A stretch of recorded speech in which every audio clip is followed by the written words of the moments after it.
Welcome to the SDA Housing Podcast, brought to you by NDIS Property Australia. Before starting this episode, we need to provide a general disclaimer. Information contained in this podcast is general in nature only. It does not take into account the objectives, financial situation, or needs of any particular person. You need to consider your financial situation and needs before making any decisions based on the information in this podcast. And you should consider seeking independent and professional advice for your personal circumstances. All right, let's begin. Hi guys, so it's Matthew from NDIS Property Australia here, and today I have with me Carey and John from Housing 101. Hey guys, how's it going? Very good, thank you. Thank you. That's good. So just to start off, can you tell me a little bit about Housing 101 and what you guys do? Yes, Housing 101 is a small design and construct company. If you look at our website, we do a diversity of buildings. It's more in the modular, even repurposing items. And we've, over the last few years, more through client discussions and that, we've done secondary dwellings. And secondary dwellings more for elderly clients or those who need assistance. And it's just grown from word of mouth. We've also done, and presently designing another one for affordable low-cost housings for groups. Once again, using modulars where someone may have land that they want to use for 10, 15 years, and then they may have a higher value use for that land. But at the end of the day, one of our strengths is, I believe, that we provide good aesthetics and amenities. So they don't look like modules. They look like very homely, practical, yet affordable residences. Yeah. Can I just add that we're a small business, and we are also in partnership with Tony Long, town planner and developer. So we've got a lot of experience behind us, over 40 years. So we know what we're doing in that regard. And I suppose that leads on from the fact we're not given a set of plans. You start with the client. You maybe have to go through planning issues, discuss the logistics of what they're trying to do, and then go through the certification, which we normally do as part of the package, the design, construct, and of course then the handover. So it is an end-to-end project we prefer to do, just simply because you've got greater control of costs. And sometimes clients have headed off in a few different directions, spent a lot of money with the consultants and designers and all that, and come back to find out it's not practical or affordable. So from the beginning, we can give an indication whether we believe it can meet their needs and their budget. Yes. Excellent. No worries. So, from what I understand, you would, in that vein, I suppose, it would be very much tailored, driven to the needs of a client, very customizable based on what they require, essentially. Correct. It's one of the interests. You try to meet the outcome of the client. It's no use getting something that you don't agree with or that doesn't meet their purpose. And our job records show in our case studies that we have been approached where people have sort of, in their own words, in one large project, they're way off the mark. And mind you, it's always easy to criticise someone else's job when they start off, but we like to think we value add to it and do it and work collaboratively with our client all the way through, Matthew. Yeah. Perfect. Excellent. So how long have you guys been in business in Housing 101? How long has Housing 101 been around for? A little bit over 6 years. We've worked together with Tony Long and people who work with us for a much longer period. But you'll see prior to that, a lot of our stuff was more commercial work, more in large village camp type operations. And we just saw a need talking to clients to specialise in a more what we saw niche market, but one that there was certainly a need, and that's where we steered. We people talk about accessible housing and the SDA. Our experience has been formulated many years before. We owned a large resort where for 20 years we did wheelchair basketball, special needs groups. We actually did, probably pertinent at the moment, the Ukrainian Paralympic teams prior to the 2000 Olympics. And through direct relationships, and people use the hands-on, but we are very hands-on, we got a greater understanding of needs, and we developed our own little systems, and then gradually including the processes of AS 1428, etc. Our first official SDA one was working with, which is now Adapt Housing, on a robust duplex up in Cairns Smithfield, where we did a submission for a state government grant, and we were actually successful in getting that. And then, as governments then do, after we landed everything else, there is a change in direction. But it was a fairly, I think it was about 4 lever-arch files, but it certainly was a saturation into all the needs, the various categories of SDA, and especially robust for not only for the type and style of building, but for how it can facilitate their independence and the participants' homeliness too. So it doesn't look like an institutionalized facility is probably the word. So Yep. Excellent. So I suppose you guys had a lot of where you're touching with areas around SDA before you went into SDA. When did you decide to make that move into, I suppose, starting the SDA builds? More for just building secondary dwellings. For instance, we've actually doing a second one for the father now, but we did a secondary dwelling up at Mount Mee, where there was a son who needed some assistance in that, but the story didn't want to go into a nearly corporate place, but more in be within arm's reach of the house, but still live independently and have the facility to do so. So from that, we developed a design. And then it was interesting paralleling it with and this is the same time the NDIS initial specifications came out. It nearly paralleled what we're doing there, and with a bit of fine-tuning.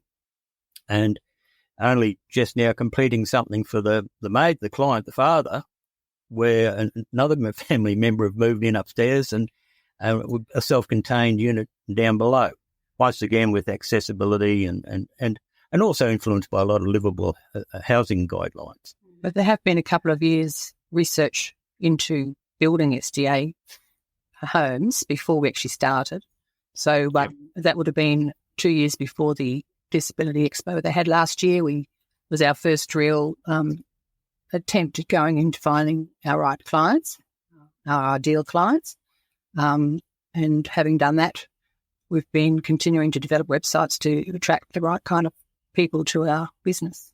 But even with the resort and those other businesses we've had, I've always believed you've got to be flexible to adapt to changing needs. And we're about to come inside a secondary dwelling here at Beachmere, which could be easily converted because of the type of client, easily be converted to high physical support. It's got all the room sizes. It's got the ramp, the motorised wheelchair can go up and down. It is actually compliant, but being an elderly person, she doesn't have the SDA participant facilities, but she has the same needs. So, so even if it's no use for her, it can then be adapted, and that's the way we look at it, that you've got to be flexible and do. So I believe our knowledge, and especially early critique when it came about, and follow the evolution of how there's been positives and negatives. But I suppose part of our drive was also seeing that it's, and maybe the homes are good, but a lot of it is heading into units where they're nearly once again institutionalised and often don't need ours is only a small market, but the market we do see is having participants where it can be a secondary dwelling. So they can remain near their support network, being family and friends, and they're not isolated in a place that would have very good and compliant facilities.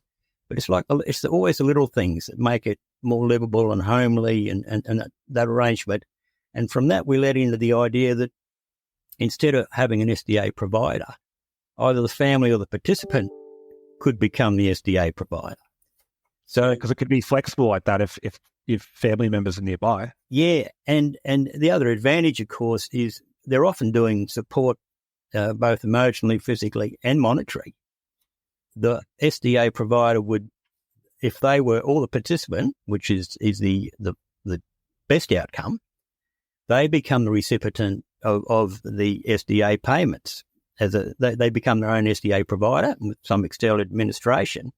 So the funding remains with them for their investment. So it is dependent on the family or the participant owning their own land or their house where they can afford a secondary dwelling.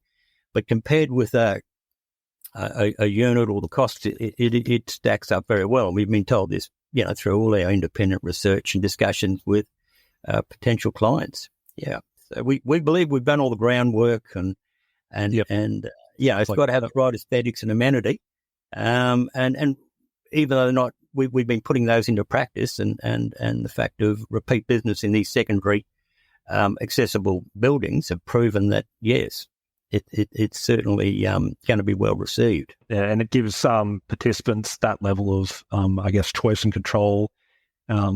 More so in where they live and who they live around. And what we discussed earlier, sorry, Matthew, what you discussed also their influence on the design. Yeah, right. And that's true as well. Yeah, this is the plans and this is what you're getting, and ticks all the boxes. But hang on, I've got a little bit of a passion here, or a little desk I need there, and it can be tweaked to suit. And that's the latest one we're doing. While she's in a wheelchair, it's still set up for a little sewing bench here, and little spots, yeah. So it does, and that's the goal. As we said, day one, they can, participant and the family can help influence the design. Yeah. Leading on from that, you touched on it earlier. What sort of what would be the typical clients that you work with in terms of SDA?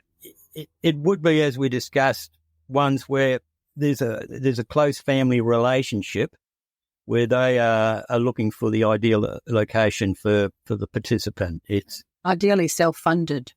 Our participants have to be reasonably financial to be able to afford a small secondary dwelling, or be able to borrow against the land or their home. Yeah. They've got to build a secondary dwelling and have the space. And we would do a site inspection to make sure everything was going to be able to, as possible.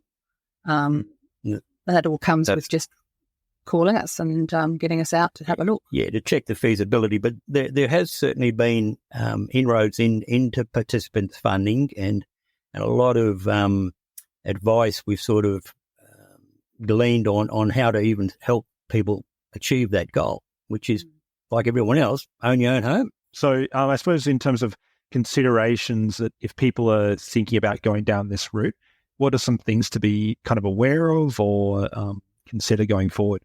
I think you mentioned before, obviously, making sure you have your own funding, and that you might, on the financial side, you might need to borrow a little bit of money. Is there anything else that someone should be aware of when they're thinking about doing this?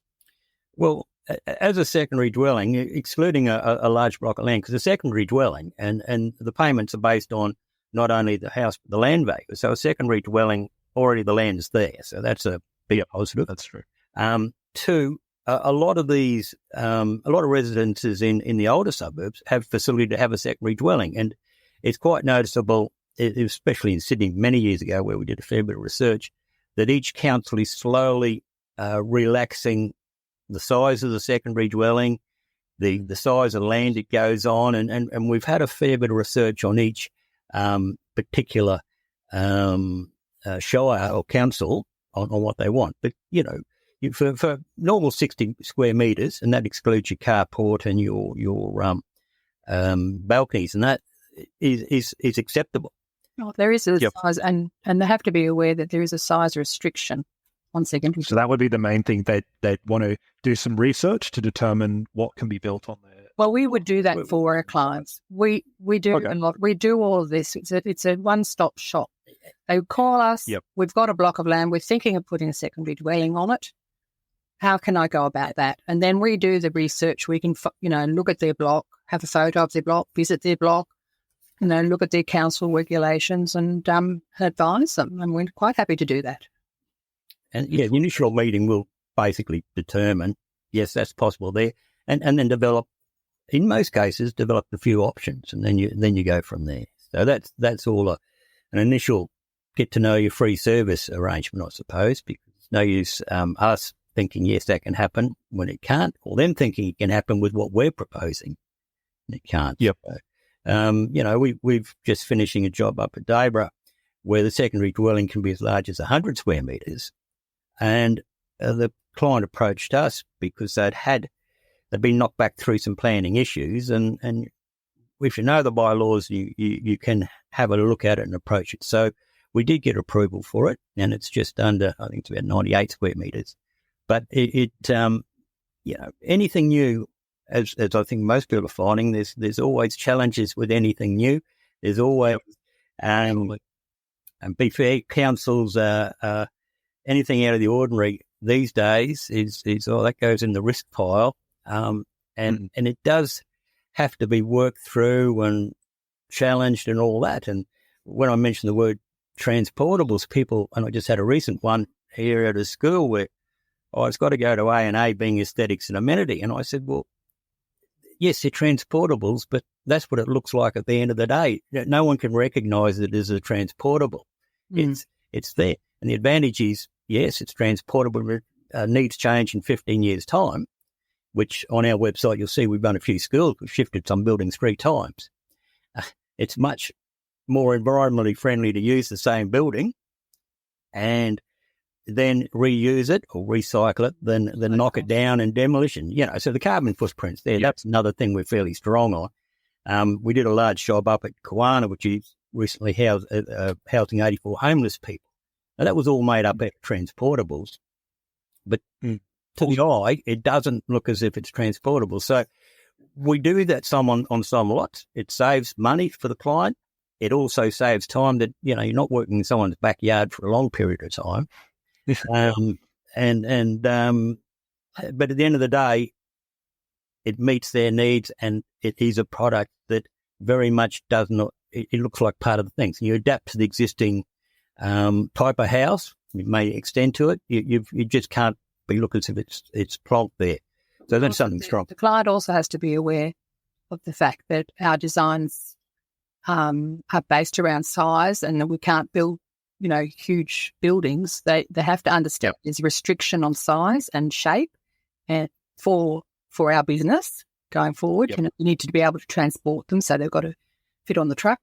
But once the building is on site, we can then make adaptations to the building to suit them.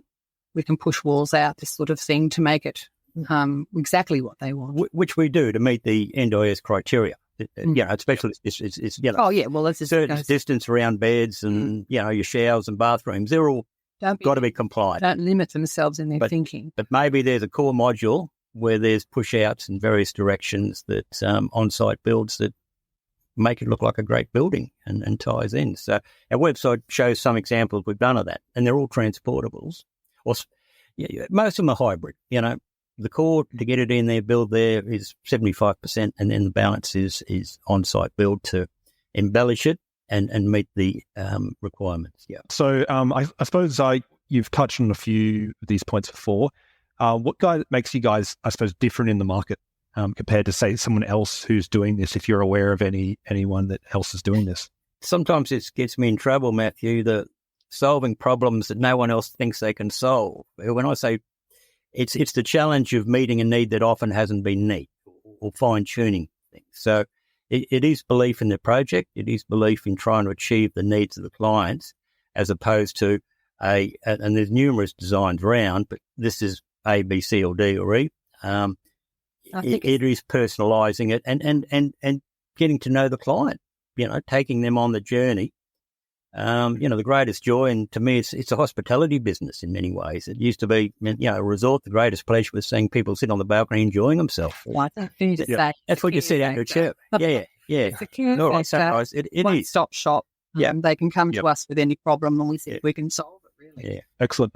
So, we touched on a bit in terms of size. What don't you guys build? What do you prefer to build? We don't do any conventional building. Years ago I was a quantity surveyor in early life, and conventional building, but here's a set of plans, and the architects and engineers, and you can't have much input to make it buildable. The same way with a conventional residence, there are companies that are set up that it is really a cookie cutter approach, which is great. Makes it more affordable. There's no interest or challenge in that, to be honest. It's I keep getting back to website and people will look at it and say, oh, that's different. So that is what we like to do.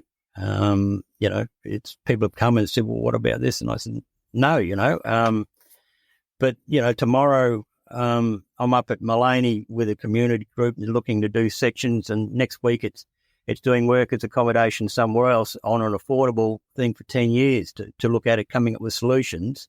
So that's what excites us, and as does the secondary dwelling. That is the focus really coming in the future years, meeting needs of those in need who may have SD accommodation, but it doesn't particularly, they need that certain niche kind of situation for the participant and their family too. Yes. So we can easily work remotely as well because of that product. Yep. Regional Australia, Queensland, we are Queensland based. But that's a valid point. You'll see on our website we built a 447 person village out at Wandoan, which we're still doing little stuff, and that was a fair while back. So remoteness and the skills of building remote to control costs, and also control future maintenance.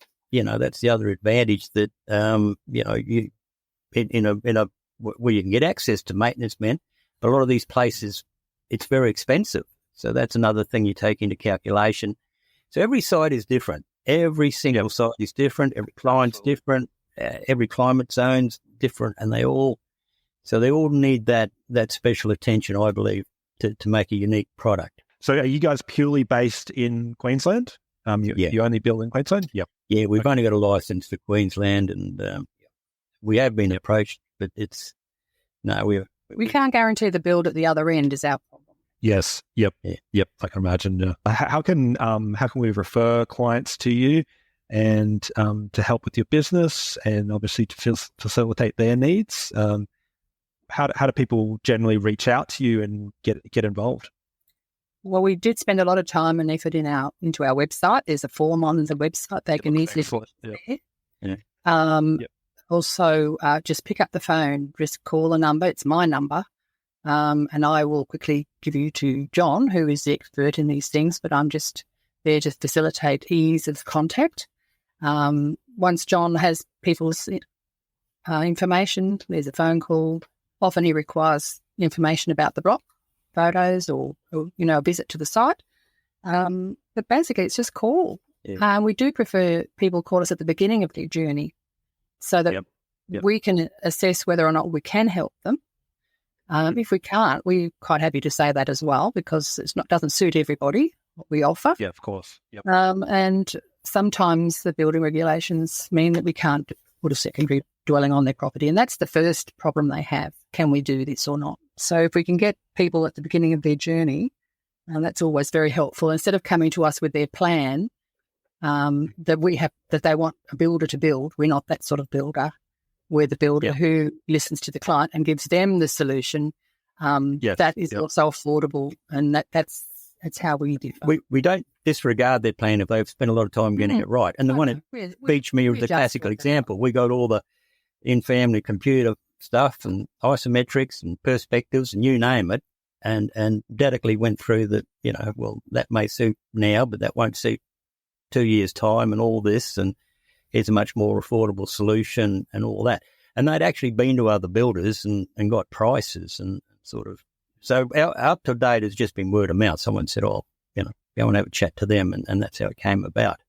So it's certainly, you don't throw out, if there's been a lot of plan and thoughts that someone it's on the right track. Put them into our building. And you're trying to adapt. But if it's just a conventional, be honest, bricks and mortar operation, a conventional builder where, they can just follow the instructions, he's more suited to it and really not of our interest as such, Well, thanks so much to you guys for joining me and sharing with me a little bit more about Housing 101.